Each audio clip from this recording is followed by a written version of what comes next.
একটি মেয়ের জন্য পুরো পৃথিবীর সাপোর্টের প্রয়োজন হয় না, শুধু তার স্বামীর সাপোর্ট হলেই যথেষ্ট।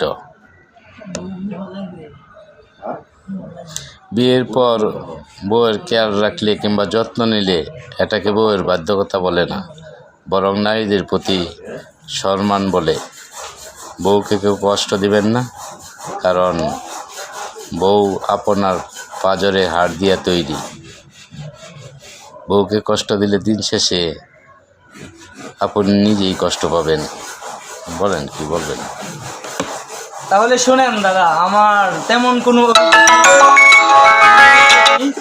তবে শুধু এটুকু বলতে পারি, মা রূপ ব্যতীত যদি কোনো পুরুষ কোনো নারীকে বিশ্বাস অথবা সব মর্যাদা দিতে চায়, তাহলে সেই পুরুষ আমি মনে করি সবচাইতে বোকা মানুষ। কারণ কোনো নারীর প্রতি যদি কোনো পুরুষ দুর্বল থাকে, তাহলে ওই নারী